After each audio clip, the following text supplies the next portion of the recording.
Talent acquisition in today's world, right now on the Leadership Voice.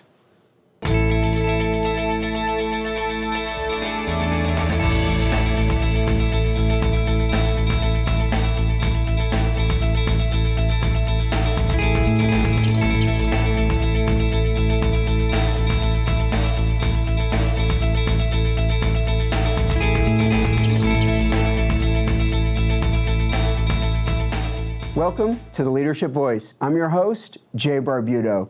Today's show is about talent acquisition in today's world. Joining us are Cheryl Baptiste, 2024 recipient of the HR Executive of the Year by the LA chapter of the National Human Resources Association, and Greg Hauser, Vice President, Global Talent Acquisition at OpenText. We also have a great leadership lesson on Generation Z. We have a lot of great things coming, so let's get things started with our quote of the day. Today's quote comes from co-founder of Costco, James Sinegal. Hiring good people, giving them good jobs, and paying them good wages, generally something good is going to happen. Our first guest today is Cheryl Baptiste. Cheryl has over 25 years of experience in human resources and more than 15 years in HR leadership roles.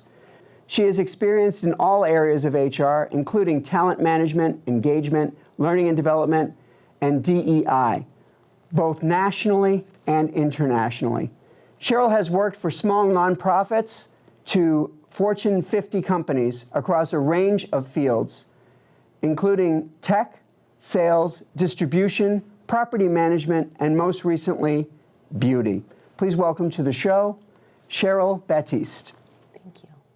Cheryl, welcome to the show, and let's go ahead and jump right in and get things started. Could you share how talent, you've been in the field now for 25 years, how was talent acquired in the beginning of your career? Very differently than it is today.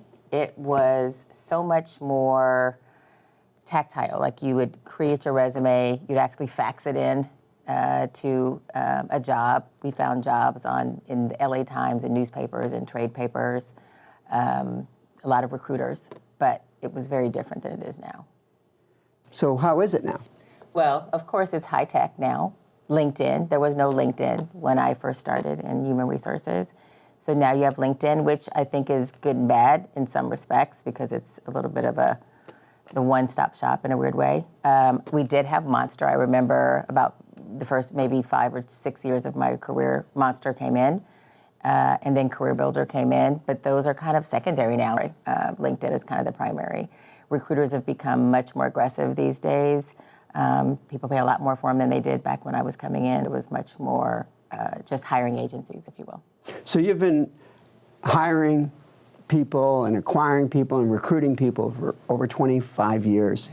So what have you learned about acquiring talent that our viewers maybe should hear? For me, it's never just about what's on the resume. I'm a person that it's curious about people. So I talk to people in interviews like I'm talking to you, like it's very casual.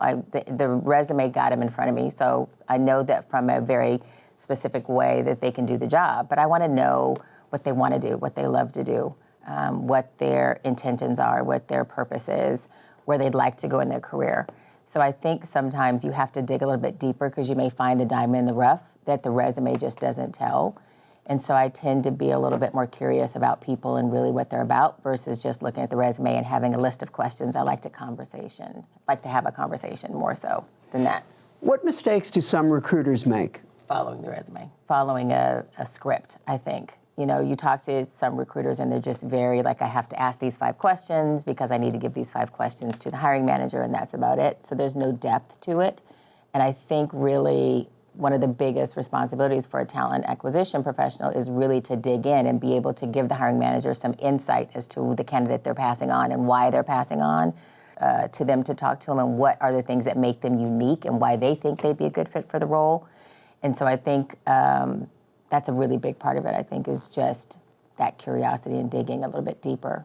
So some mistakes that some of us make is that we are trying to figure out whether a person's qualified, Right. and not really trying to tell the story of what they will be like. Absolutely, absolutely. Because I think we all have a story, and the resume doesn't always tell that story. So I think if you take a little bit extra time and dig into who a person is and have a conversation with them, then you get to find out really what they're about. And sometimes you may find that, yeah, this isn't the right fit because they work a particular way in comparison to the team they're going to be on or comparison to the manager they're going to have. And those are the things that I think a really strong acquisition person does. They can say, look, I think they're great, and I think they're great for the role, but I don't think they're going to be the right fit for the team. And so I think that's part of what of their job is to look not only for the skill, but how well are they going to fit with the culture, how are they going to fit with the team, how are they going to interact. So when you think about skills of a person that will be in this role, if a person's going to be in talent acquisition, they're going to be a recruiter, what skills should they really make sure they've refined to really excel in that role? I had a really great talent acquisition person who probably is one of the best I think I've ever worked with. And she did a lot of what I just talked about. Like, she was very much curious about people. She looked beyond the resume. She asked questions more specifically around the role and around how if it was a manager role, how do you manage? What are the things that you like about management? What made you want to get into management? If you've had management jobs, then you can do the job, but how do you actually manage? What are your philosophies around culture, around leadership, that type of thing? So I think they need to be a little bit more insightful. I think there's certain intuition that comes with being a really solid talent acquisition person. And I think you have to really love it, because I think in HR, we all do, most generalists do recruiting, but not everybody loves recruiting. So I think I've seen the difference in someone who genuinely loves recruiting, the talent acquisition, versus someone who does it because it's just part of the job. So if you were speaking to candidates and trying to help candidates to do well in the job process, what might you share with them, or what might you tell them that will help them stand out and increase their chances of getting hired? I think they have to be very transparent when you're interviewing. I think you have to not be robotic. I think you should be a little bit, brag about what you've done. Talk a little bit about where you want to go in your career. What is it that you want to do? The things that you're, I don't want to say passionate about, but the things that drive you, right? And what type of environment? Because I think that sometimes candidates forget that you're interviewing the company or the manager just as much as they're interviewing you. So ask those things that are important to you. I know we all need to work. We all need to make money, but you spend so much time at work that you want to work somewhere that you can excel, and they want to hire somebody that can excel. So ask the same questions. Is it the right environment for you to excel in? You know, how they are, their culture, what they do. And be honest with yourself and say, hey, is this really the right job for me? And is it just a job? And I get it. Sometimes people have to take a job till you find the perfect job. But I think, bet a little bit more on yourself and be a little bit more specific about where you can be successful and where you can grow. So a candidate can sometimes do a lot better in the process if they are, in fact, interviewing the company as well. 100%. 100%. Because then you don't walk in not knowing, or you don't walk in thinking, I should have asked that question. Because a lot of us, me included, especially early in my career, I'd walk into a job and go, oh, I should have asked that question. I should have asked why the position was open. That, to me, is like the number one question you should ask. Why is it available? Did the person get promoted? Did the person get, which they won't necessarily tell you that they got fired, but why? And how often, how many times has this role been filled? If you find yourself in a position where this is like the third time they filled this job in the last 2 years, there's a deeper problem. Why is it being filled 3 times? Did all these people get promoted because they did a great job, or did they leave the organization? So I think you have to be a little bit more the interviewer instead of the interviewee in your interview. Because I think you will find sometimes you walk into a role and then you think, what have I done? This is not what I thought it was, because you just did all the listening and very little talking about what you need and what you're looking for from an employer. Cheryl, technology has really changed what's possible in the recruiting space. In many ways, companies, organizations, we have access to applicant pools even in involuntary ways, where we have access to people that are in the job market, yet we still struggle to find good people, even in the face of such technology. Why do you think it is that even though we have access to people like we've never had before, we still struggle to find good people for our teams? Because I don't think technology can find those great people for you. They can find those great resumes for you. And I still think that I believe, and this is just my belief, that we have started to rely too much on technology. And now with AI, I think, you hear the horror stories or I've had the horror stories where I call it imposters, where someone can go to AI and have them create the most perfect resume. You get the most perfect resume, then you get the person in front of you, and you're like, this can't be your resume because you can't answer any of my questions, and you should be able to answer all my questions, but you can't. And so I think we've become a little bit jaded, and we've let technology do a lot of the scanning, the first pass. And the resume doesn't always tell the story of a person, how great they are or how great they can be. And so if you don't allow the opportunity to get those people in front of you, then you're not getting the best candidates. You're just getting what you've told AI, I want them to be able to do these 10 things. AI says this person says they can do these 10 things. That doesn't mean the other 50 people that it passed on couldn't do those 10 things. They just didn't highlight them in their resume. They highlighted other things, which are probably some of the things that you really want that you didn't know you wanted, that you didn't put down as your 10 things. So is it helpful? I think it is helpful, but I think we've become to rely on it too much, and so then it thins it out so much that people, I can't find good candidates. Like, well, yeah, they're out there, but your algorithm is throwing them off. Nice. Well, I want to thank you for joining us on today's show, and we're going to have you come back and join us with Greg for our panel in just a few minutes. Thank you so much. It's now time for a featured segment of the Leadership Voice. It's today's Did You Know? Recruiting top talent is challenging, with 89% of organizations facing intense competition and 74% struggling to find skilled talent. Making matters tougher, the average time to hire has risen to 44 days, and 60% of candidates abandon applications that are too lengthy. Combine this with talent and skills gaps. 75% of organizations struggle to fill roles due to technical and soft skill deficiencies.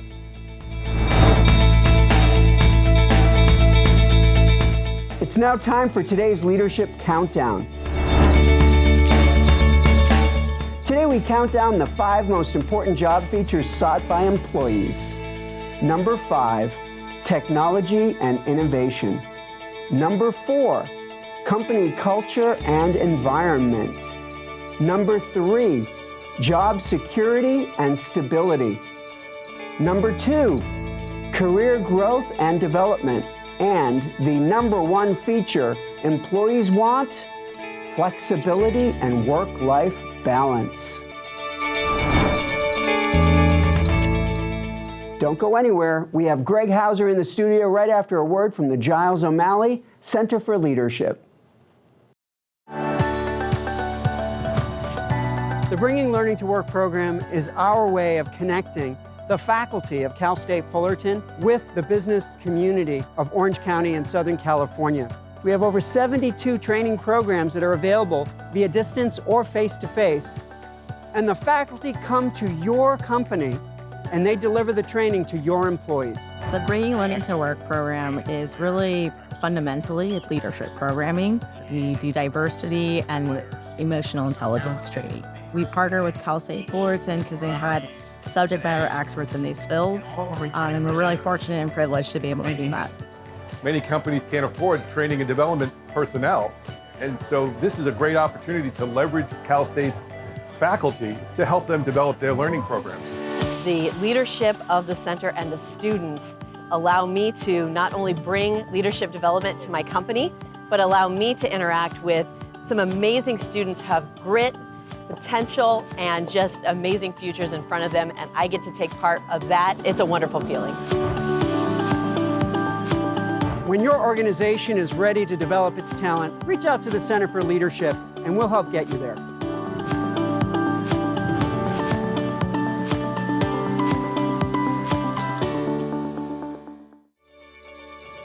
Welcome back to the Leadership Voice. Our next guest is Greg Hauser. Greg Hauser is the Vice President of Global Talent Acquisition and HR Corporate Development at OpenText. He leads the company's worldwide hiring strategy and oversees the people side of mergers, acquisitions, and divestitures. Previously, Greg held senior leadership roles at Ingram Micro, Broadcom, and CoreLogic. Please welcome to the show, Greg Hauser. Pleasure to be here, Jay. Thanks for having me. Thanks for being on the show. Let's talk a little bit about the evolution of the field. How has talent acquisition changed over the past decade?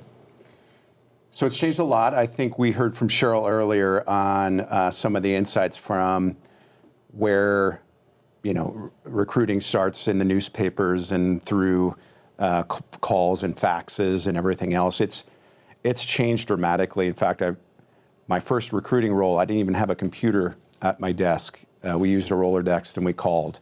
So the field of talent acquisition has just changed dramatically over the course of, the last decade. With the advancements of technology, making sure everyone has the ability to access technology, and everyone has the ability to attract talent now. So when evaluating talent, how do you balance the technical skills, the human capital, Yep. with the social capital, with the interpersonal skills? So it goes into this selection process, and we'll talk a little bit about that later too, but the one thing about finding talent is one thing, and then qualifying talent is the second. And I'll also say, Cheryl talked about this too, right? What makes a good recruiter or a great recruiter versus an average recruiter is getting those details. We like to call it our core four, which when we're assessing, and these are recruiters assessing talent, we want to know what you know, which is the technical skills and ability. That's kind of table stakes for the role, because a lot of times our managers are for specific roles need a specific set of technical ability. So that's table stakes. The second is, really their experiences. So if they have the technical knowledge, have you applied that in an environment that's similar to the world that we are in? At OpenText, we're a large enterprise software company, right? So someone would have to know, how do you work with multiple teams in multiple geographies in order to accomplish a task? So that experience goes. But the other two elements that Cheryl touched upon as well is, what do they want to do? What makes them tick, and where do they want to go with their career, right? And how do they work? So it's one thing to have the technical and the experience, but the other keys are, will this person really thrive in our environment the way it is today based on what they want to do? If you were to put a percentage on, through the years, successful hires, unsuccessful hires, and if you were to say, if I were to look at the successful hires, what percent of those successful hires would be the technical skills that they brought, and what percent would have been the interpersonal skills that they brought? I think the majority is the interpersonal skills, because technology is advancing daily, hourly, so you have to be able to continuously learn new technology, and everyone should have the ability to learn, otherwise they wouldn't be where they are.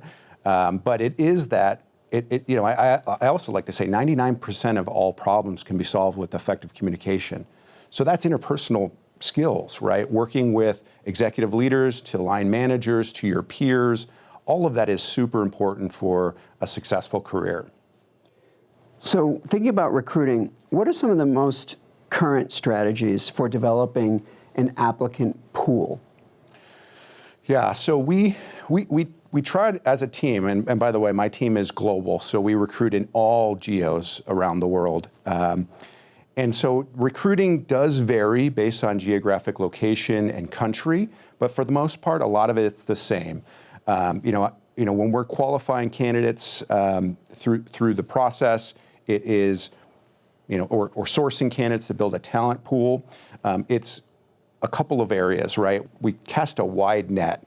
And what I mean by wide net is looking at all different avenues for talent, right? We have our internal talent pool, number one, who is a high potential, who has put in their success plan, that they are looking for a specific position, who's ready now. So you have your internal talent pool.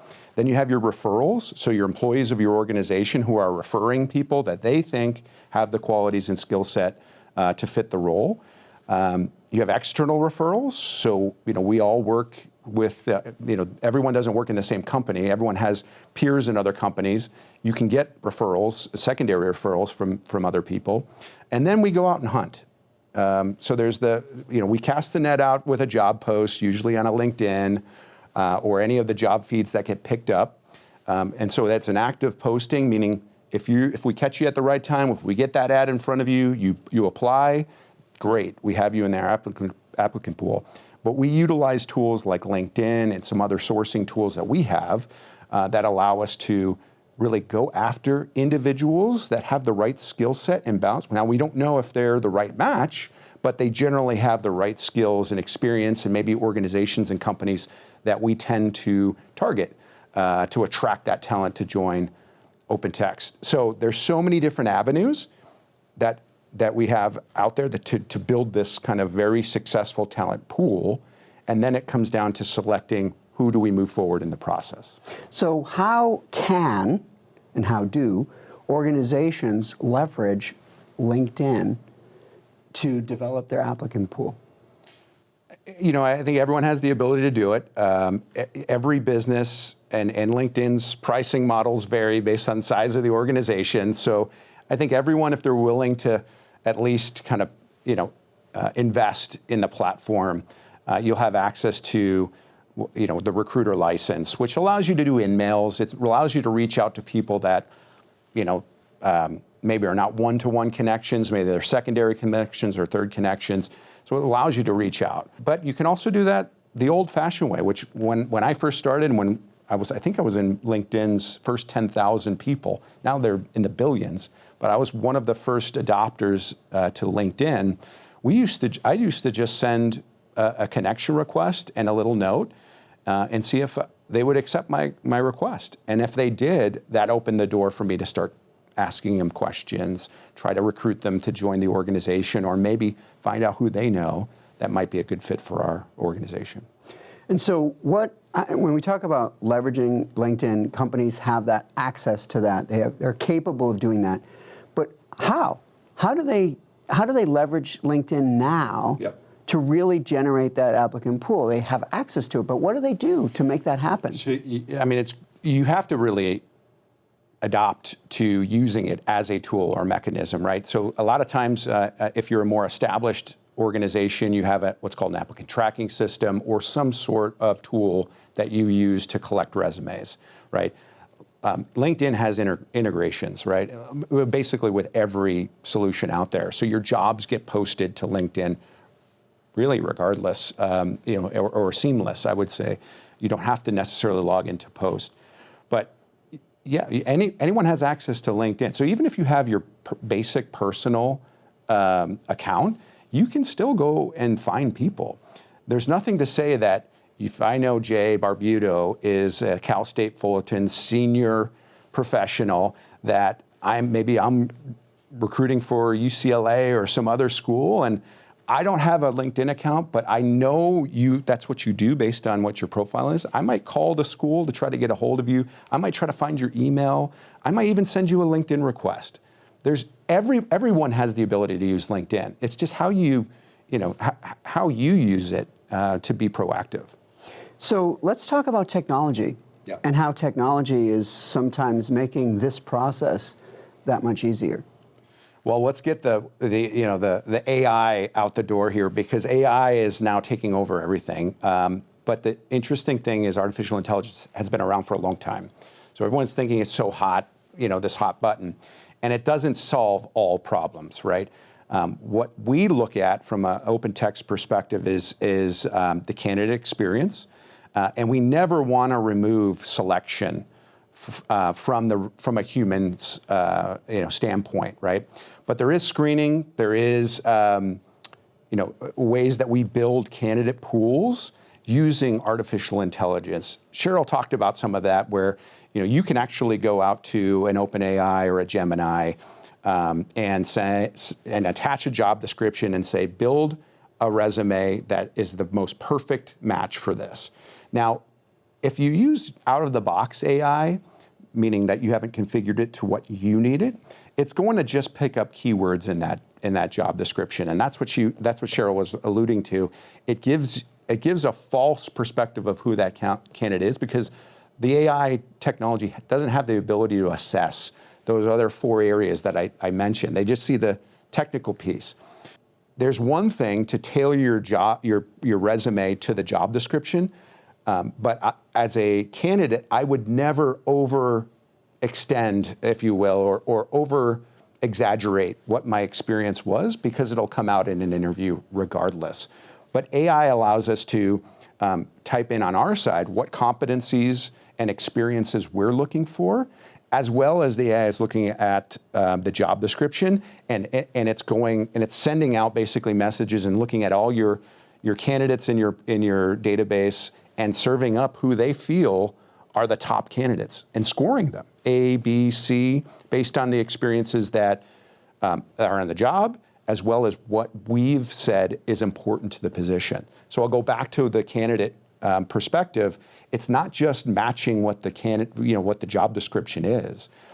It's thinking that the tool itself as well is looking at some of the other areas, competencies, behaviors.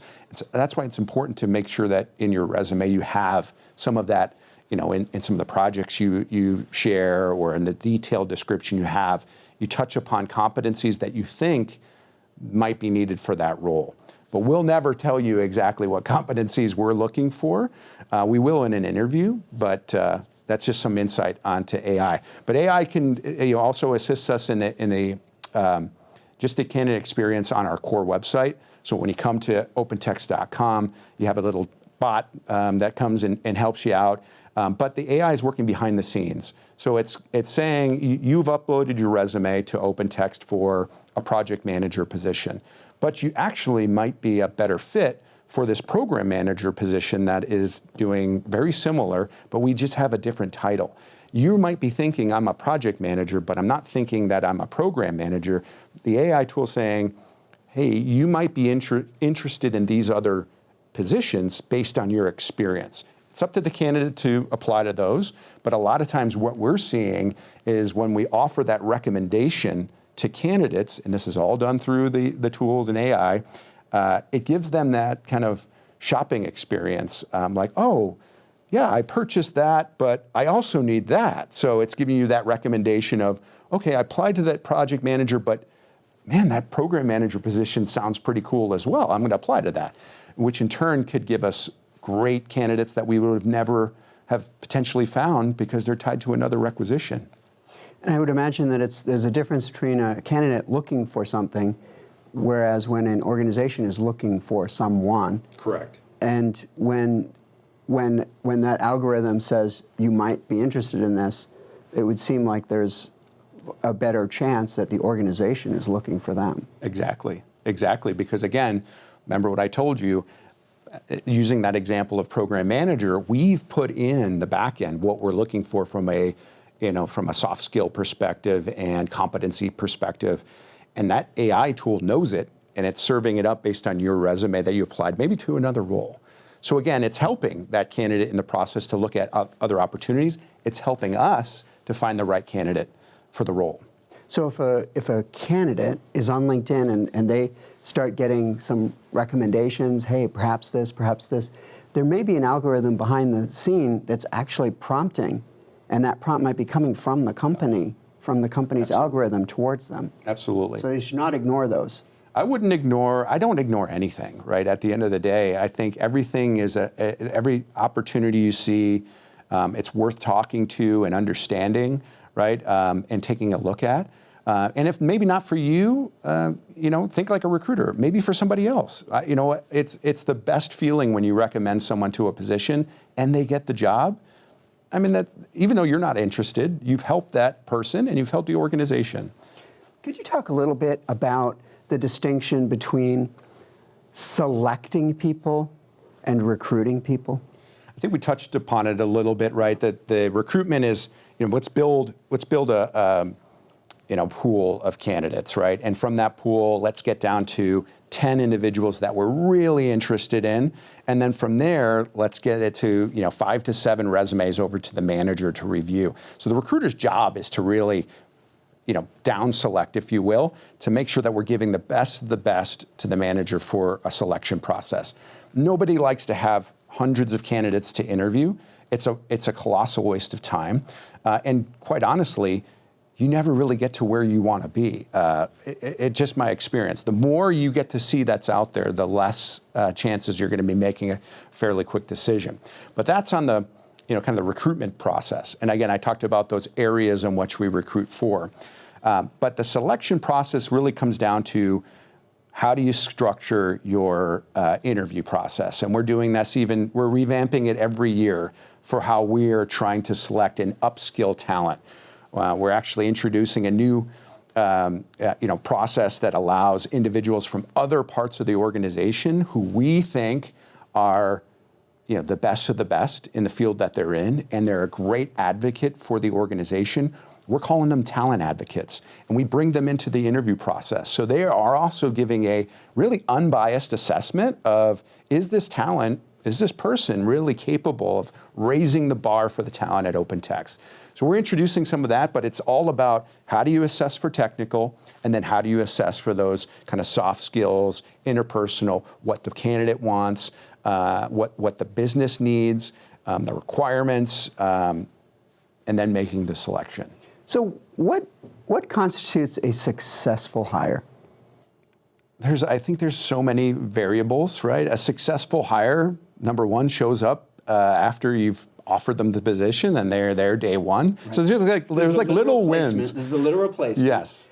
But then, so for example, I have 10 open positions. I fill 10 positions. Does that mean I've had a successful process? Not necessarily, right? Because it continues on, right? So you've hired the people, but they might be the greatest talent, but if you're not capable of giving them the right tools, the right training, the right experience, the onboarding experience, getting them assimilated within the organization and working on projects that they're excited about, that you talked about in the interview process or on the job description.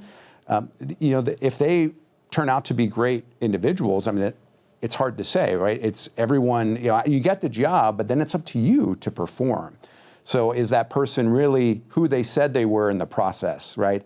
Are they the ones that show up early and are last out? Are they building, are they creative? Are they proactive? Or are they just sitting back, reactive, not really engaged, or causing problems in the organization? That is all on the person. So when you evaluate the quality, you have your 1-year assessment. Every year, everyone does evaluations of their talent. We get different perspectives of individuals from the organization. So it's not just the manager's feedback, it's others. And that kind of cultivates into whether or not they're successful over the course of the hire. But then also, are they promoted within 1 or 2 years? Are they becoming more than what we hired them for? So they're really excelling. That's the success piece. You can grade the whole process to get to the hire, but you'll never know truly what that quality piece is until they're in the environment and they're performing. So what are the skills that are most needed for a person to excel in talent acquisition? What are the skills that a recruiter needs to have that will really help them be great at their job? Yep. So I think one is that you really have no fear of connecting with a person that you've never talked to before, right? Because a lot of people just say, like, I'm not going to reach out to Jay because he's too busy. I don't know what to say. They're nervous about that whole experience, where I look at it as, hey, I have a tremendous opportunity for you. I need to talk to you. Now, whether or not you fit that role, it either is a yes or a no, or you might know somebody. So you have to have that mindset. It's like a hunter's mindset, or a fisherman or whatever. You go out, you're really going after, and it's all about the catch and the process to do so, and refining, how you do it. So a recruiter needs to have that inherently. And so I would say that if you break it up into, you want to be a career recruiter or you want to go into leadership, that's a whole other story. But as a recruiter, to be a successful recruiter, you have to be able to have that no fear mindset. The other is what Cheryl talked about, the ability to understand who the person is. So it's easy to qualify your skill sets and when I say it's probably not easy, but you have to know a little bit about the role, right? And generally, recruiters recruit for all different types of positions. So they have to be experts to some extent of what that job is to give accurate information to the candidate. And so, going through that, making sure they're technically qualified, have experience, as well as understanding who they are and what they want to do and what is their purpose, and then selecting them to send to the manager. So it's grueling because you can have 5 positions that you're working at any given time, 35 positions. When I worked in some of my other organizations, I had upwards of 70 positions. So the last piece is extreme time management. Extreme time management. It's managing so many different things that are incoming. Candidate requests, interview schedules, no show on an interview, manager not happy with the candidate pool you have, so on and so on. There's all these things. So you have to be able to manage all of that and keep the experience flawless, like air. One of my previous CIOs used to talk about IT this way, but I look at recruiting this way as well. If it's like air, it's just there. You know what's happening. It's essential, but it's flawless, right? And so, that's some insight to what a strong recruiter is going to be, at least. And then those types of individuals tend to move up the ladder pretty quickly and are high prized by organizations. And even amidst all of the busyness and the multiple positions and the day-to-day grind of being in talent acquisition, you still are representing the company. 100%. And you still have to leave people feeling positive about your organization. Yeah, I mean, you got to give bad news.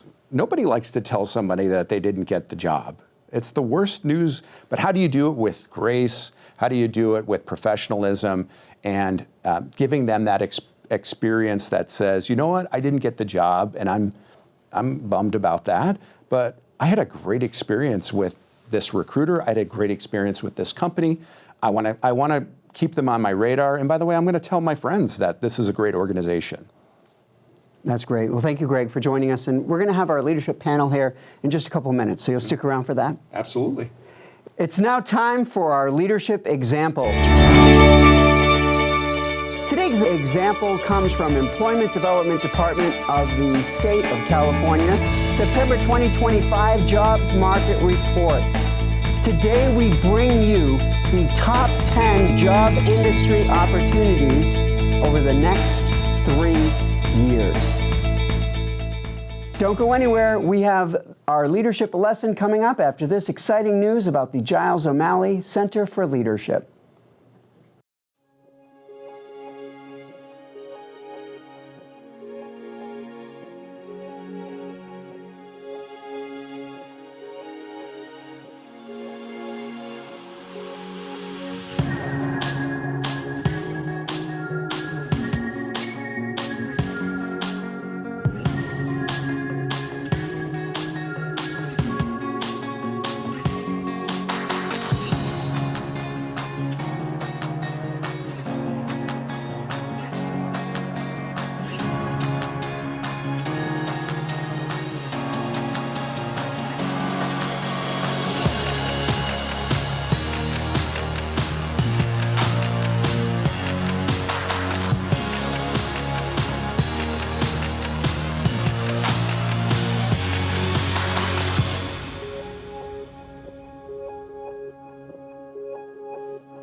Welcome back. It's now time for today's leadership lesson. Today I'll talk about the 3 types of Generation Z.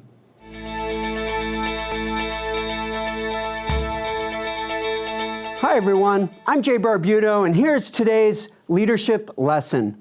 We've spent decades studying baby boomers, Generation X, and millennials, each leaving a unique mark on the workplace. And now, the newest members of our teams is Generation Z. Born between 1998 and 2013, they make up a quarter of today's workforce. And as boomers retire, Gen Z will soon become the most dominant generation in the workplace.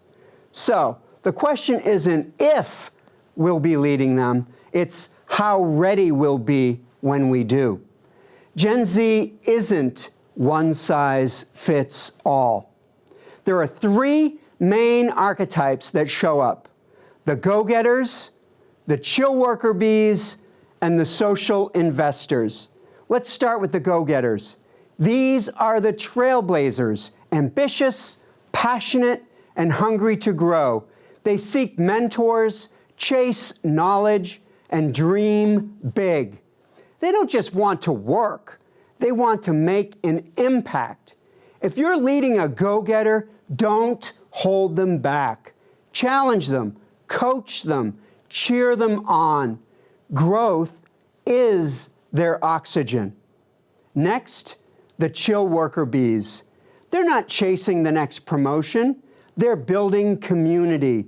They thrive in positive, supportive environments.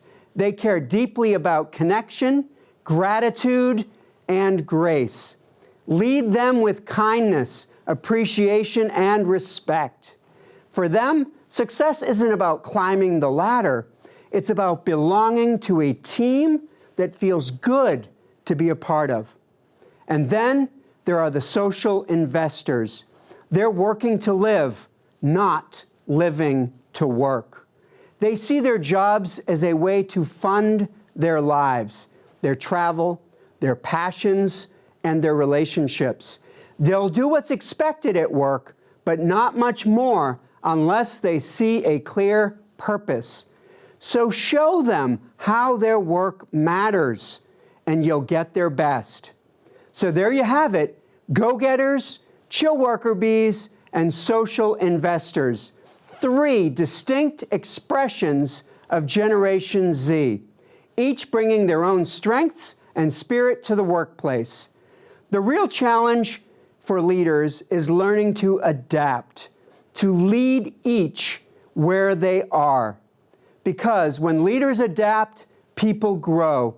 When people grow, organizations thrive. And when organizations thrive, everyone wins. And when generations work together, share wisdom, energy, and purpose, that's when the workplace becomes unstoppable. I'm Jay Barbuto, and this has been your Leadership Lesson.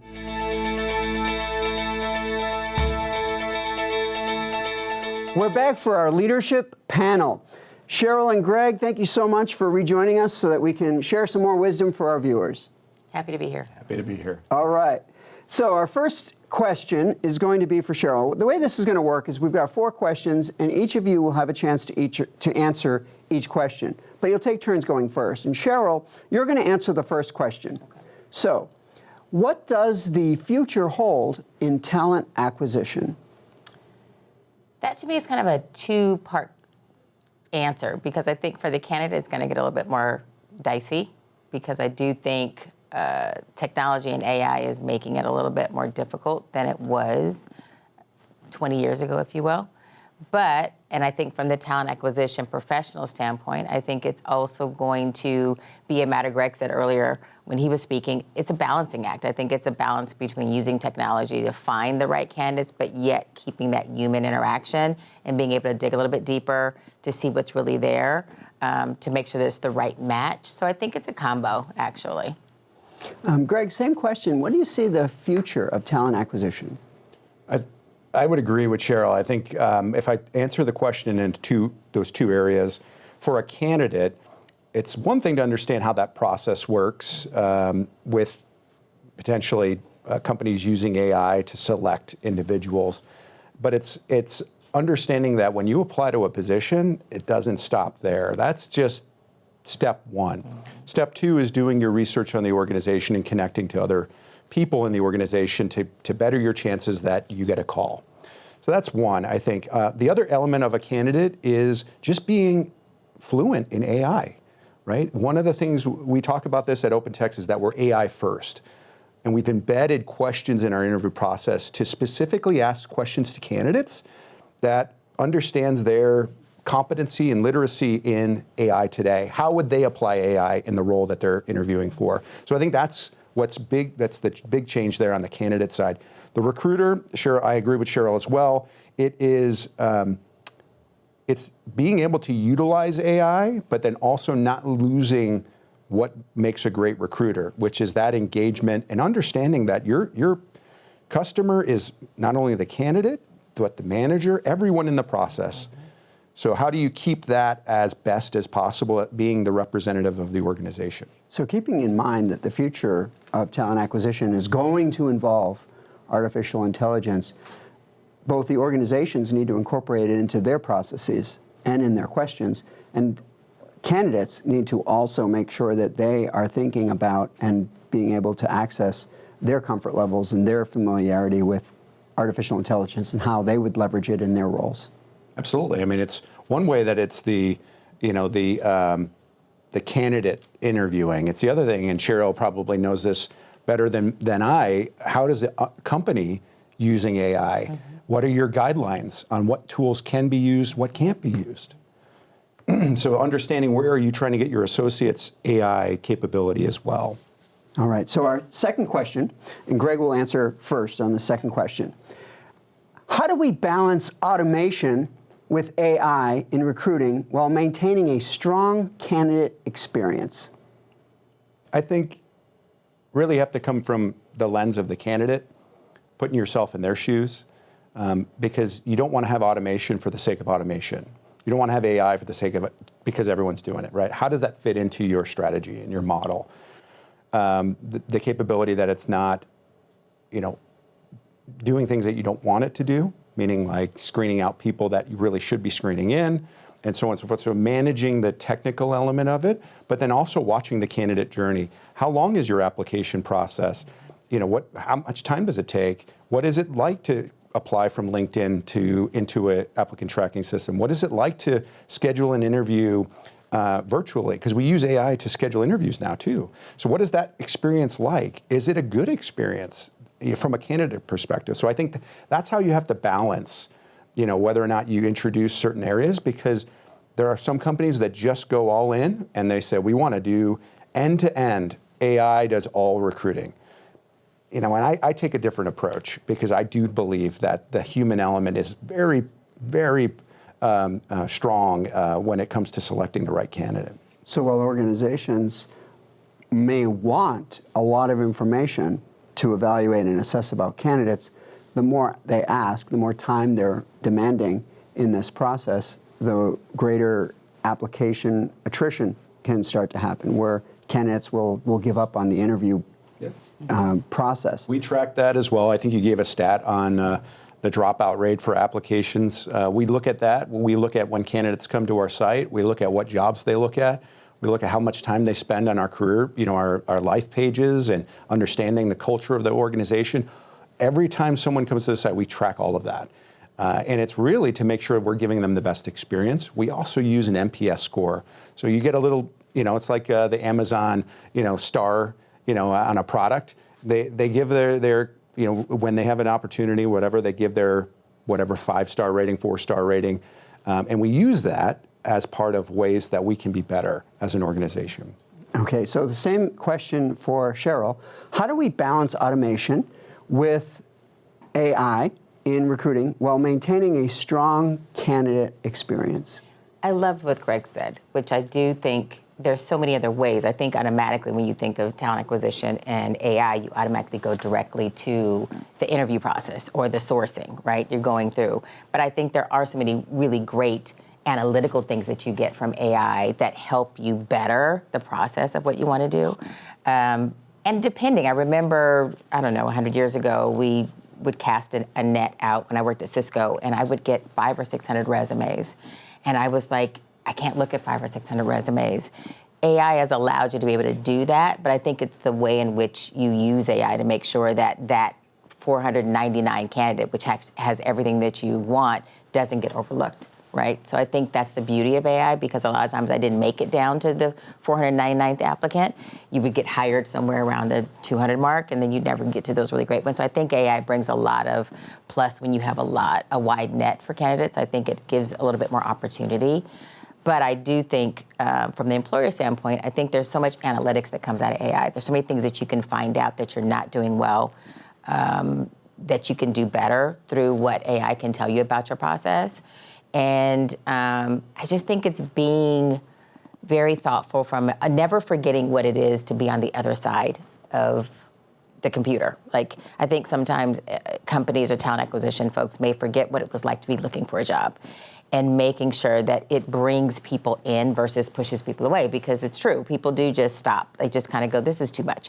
I've heard people say, God, they wanted me to do 5 interviews. And so they were like, I just tapped out. It was too much.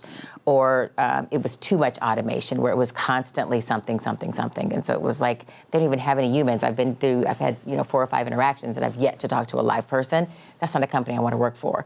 So in using AI, you have to remember that you are sharing a little bit of your culture with a candidate, and make sure that you're giving them the right message of who you are and what you're looking for. So I think it is a tango to figure out just what your sweet spot is, and making sure you're giving the right message, and yet using it to your best benefit. Yeah. So AI helps us in screening candidates. It helps us in identifying folks in ways that we might otherwise not be able to do, but over-reliance on it will actually hurt us, because we'll miss out on the person themselves. Absolutely. And I think I think some companies have gone too far, because you get companies like, oh, I don't need to have 5 recruiters. I can only have 2 recruiters, and because we're going to throw AI in there. But then they start saying, well, why am I not getting the candidates that I really want? It was like, because you took the human out of it, because it's still a human interaction. And I still think there's intuition. The one thing that AI can't give you is intuition. And sometimes you meet a person, you have a conversation with a person, and you're like, that's the person. That's the right person. AI can't do that. And so if you take too much of that out, then you're just relying on artificial intelligence. I think this is the right person for you, but you've taken out all the human aspects of it. A really good recruiter will be able to get to know a candidate and be able to say to a leader or to an executive, this person will work well with you. Right. Because I've actually hired some people that I kind of looked at, talked. I was like, I'm going to pass on this person. And the recruiter has come back and said, don't pass. Like, this person really can do the job. This person really is what you're looking for. And so then I'll go, okay, well, let's see. And then I ended up hiring them because they were absolutely right. Where had I just looked at it on an AI, I would have been like, no. So I do think there's a human aspect sometimes that someone can even, because you're recruiting, let's just be honest, this is a sales job. You're selling the client on a candidate. You're selling a applicant on the job, on the organization. They're trying to sell you on them. It's all a big sales job. And so, but that still is a human interaction, right? That is selling you on why this is the right person for the job. And if you don't have that, then the sales job just becomes an infomercial. Mm-hmm. Which also speaks to why talent acquisition professionals need to be really well tapped into the culture of the organization and tapped into the community that person's going to be working in, whether it's a team or a specific department, things like that. Absolutely. I loved when Greg said earlier that they have to not be afraid to have an interaction with someone that they don't know, because it's huge. Like, you can have an awkward conversation with a recruiter that turns the applicant off because the recruiter is weird, because that's your first introduction to the organization. If you have a weird recruiter, you're like, no, I'm good. But it really does. It's true, though. It's true. But it has to be, you want that person. They're the face of the organization. Even once you get into a company, a lot of the times I've really been leaning heavily on my recruiters to teach them a little bit about employee relations and different things, because it's amazing how often that new employee, if they're having a problem, they go back to the recruiter, because that's their first connection with the organization. So if they have a problem, something's not working, they don't, whatever it is, they don't always go to the manager or come to HR. They go to the recruiter. because that's who they feel like they know. That's who they have a connection with. And so I've leaned in like, okay, you guys need to know a little bit more about how to engage with people in a different way, because they're coming to you like, I had a problem, or I missed this, or whatever. How do I approach this with the manager? And they find themselves all of a sudden in an employee relations issue. And they're like, I'm just a recruiter. I'm like, yeah, but you're the first person they know. So you're like their best friend right now because you're the only person that they know. Terrific. So our next question, our third question, and Cheryl, you're going to answer this one first, Okay. is what are some of the areas of caution when using AI in recruiting? We kind of touched on some of this. We did. For me, it's always going to be the human aspect. I think it's relying too heavily on AI. I think is a big problem. But I also think analysis by paralysis. I also think that we can get so much data and analytics from AI when it comes to recruiting or anything, employee relations or anything in that arena, that I think sometimes you can overanalyze everything. I think you can tweak and tweak and tweak and tweak and find that to the point where it's to ad nauseum, that you're like, what are we actually really doing here? Are we trying to recruit people? Are we trying to hit a particular number?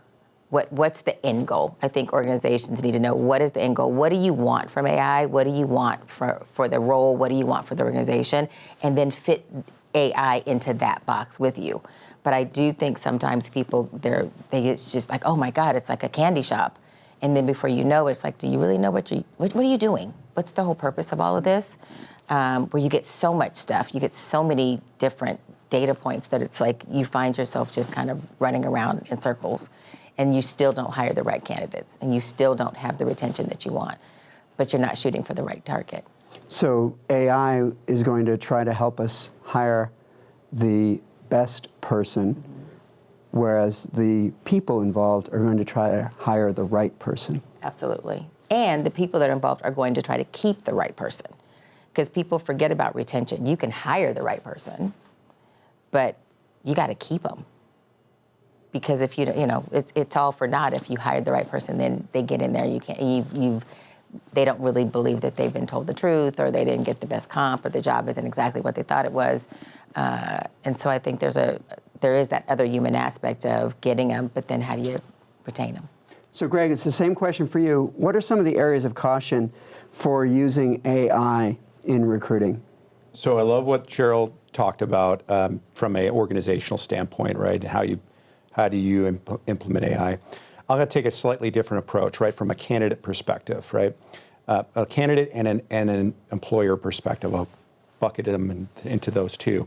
From a candidate perspective, they have access to AI as well. The biggest challenges we're seeing today that individuals are using AI-assisted interviews, meaning that there's TikToks about them, there's Facebook, Instagram, memes about it as well, where individuals will actually have an app up, they'll hear the question that's asked them, AI will serve up the answer, and they just read the answer, right? So at the end of the day, we're asked, from a corporate side, we're looking to see if that person is actually who they are, right? And AI can mask people, right? And this is one of the problems. Sometimes you have to say, can you put your hand in front of your face to see if it's an AI-generated individual in an interview? Some of these high-priced roles, they're a prize to individuals, and people will try to cheat their way into getting that opportunity. So from a candidate perspective, I always say, just be honest. Put the AI and stuff, you can use it to prep, but be you when you go through it. You'll never go wrong if you do the right thing. Always do the right thing. And then from a company perspective, just be wary of it. We've said that we do not use any technologies other than what the company is utilizing, whether that's Teams or Zoom, without the assisted elements of AI. We don't include that in our process. I mean, there's questions around Google Glasses now with individuals recording interviews, and then you get onto whole other legal issues as well. So, we're scratching the surface on what's caution in the world of AI, but there's so many elements, not only using it, but then how are others using it? I forgot about the glasses. Mm-hmm. Yeah. So it's now time for the final word. This is where each of you will share one final piece of advice or pearl of wisdom with our viewers. And Greg, you will go first. So what is your final word? Final word, well, first of all, thanks for having me on the show, and Cheryl too as well. It's been a pleasure. I think the final word, and I touched upon it, I think at the last end of my sentence here from the previous question was, it's always the right time to do the right thing, right? And so think about that as you, if you're in a recruiter world or if you're a candidate, right? Always do the right thing. And sometimes the right thing is very difficult and hard and uncomfortable. And so you have to be able to always do the right thing. So I think that's a big piece. And then just, if you have the opportunity, just look at what's out there in terms of AI and experiment, right? Because the world is heading this way. You're either on it or you're going to be a late adopter. And it's going to pass by everyone. So we have to be on it. It's not just learning your function, but it's then how do you use AI to improve your capabilities as an individual. Cheryl, same question. What is your final word? I want to thank you, like Greg did. But I really love what you just said, because I do think it is, for HR professionals, talent acquisition, whatever role you're in, is that AI is here. And so I think it's very important for you to figure out where you fit in and how to bring it into your day-to-day. If you don't, then it just will take over, because then you can't ignore it. So I think it's really about figuring out in your particular culture, work environment, how to use it to the best benefit to bring what you need, right? The other part from a candidate perspective, I think, is, I love it. Like, be authentic who you are. Bet on yourself. If you need to use AI to have the face over, that's a problem. You should get therapy, but because that's a problem for me. Because you should be able to bet on yourself. You should be confident enough to know that you can compete for a role as you. And that if you're applying for a role, that you're applying for that role because you do think that you're the best candidate for that role and you want to be a part of that organization because you have something to give. And I think at the end of the day, for a candidate perspective, like, realize every role isn't for you. And so just 1 no, 5 no's, 10 no's is not the end of the world. You may feel it because it's very personal. I think we forget sometimes that looking for a job is very personal. So the no's feel like it's a rejection of who you are. It's just that you may not be the right person for that role. And I also think from the employer standpoint, it's like, be empathetic with the fact that when you say no to someone, they are taking it much deeper. To you, it's just like, nope, you're not the right person. Take care. But it does matter to them. And so I think keeping that human element in it on both ends, recognizing that it's not the end of the world if you don't get that job. And it's okay, because I do believe that you may cross paths again. And so you always want to be cognizant of the fact that I may bump into you in another company or another role. And so it matters. And there you have our final word. I'd like to thank you, Cheryl and Greg, for joining us on today's show and extending here in the panel. Thank you so much. Thank you. Thanks. If you have a question or need advice, connect with us by email, leadership@fullerton.edu, or on Instagram @CSUF_CFL. Thank you for tuning in to today's show, where we talked about talent acquisition in today's world. Thanks to our guests, Cheryl Baptiste and Greg Hauser, for sharing your experiences and wisdom. I hope you also enjoyed our leadership lesson about Generation Z. Join us each episode of The Leadership Voice, where the leadership needs of the world we live in are talked about every episode. I'm Jay Barbuto, founder and director of the Giles O'Malley Center for Leadership at Cal State Fullerton, and we'll see you next time right here on The Leadership Voice.